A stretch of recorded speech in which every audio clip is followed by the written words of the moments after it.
սպասվող ընտրությունների նախօրեին շատ են խոսակցություններ այն մասին, որ ընտրություններով հանրությունը ոնց որ թե այդքան էլ հետաքրքրված չէ եւ հատկապես այդ համատեքստում այս հարցերի պատասխանները գտնելը գիտական տեսանկյունից պիտի որ շատ հետաքրքիր լինի։ Մանավանդ որ այստեղ տարբեր շերտեր կան, տես օրինակ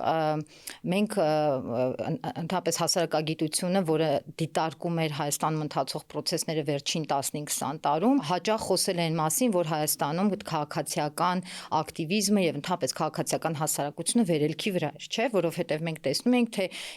մարդկանց համար, որոնք ես երկար տարիներ իդեպ, ակտիվիզմ եմ ուսումնասիրել, սոցիալական շարժումներ միջև էս հեռավար լաբորատորիան որպես անհատ, հետազոտող եւ միշտ դիտարկել եմ, թե ոնց է այդ դինամիկան, այդ փոփոխությունը նաեւ հանրային պատկերացումներում տեղի ունեցել, եթե սկզբում, օրինակ, չգիտեմ, 2007 թվականին, 8 թվականին ակտիվիստական խմբեր ինչ որ բան ենամ եւ ակտիվիզմի մեջ չներգրաված սովորական քաղաքացու համար դա շատ կասկածելի բան էր, այս ինչ են անում, անիմաստ բան են անում, ինչ ոչ ման չի փոխվելու, այս ինչ եւ այլն, բայց քիչ-քիչ հանրային պատկերացումները փոխվեցին եւ հատկապես 2018-ի իրադարձությունները, ինչպեսին էլ որ մենք դա անվանենք,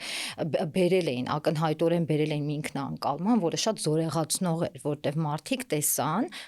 անկախ նրանից թե ինչի շնորհիվ տեսան, բայց տեսան, որ իրենց գործողությունը բերում է իրենց մասնակցությունը, ներգրավումը քաղաքացիական բերում է արդյունքներ։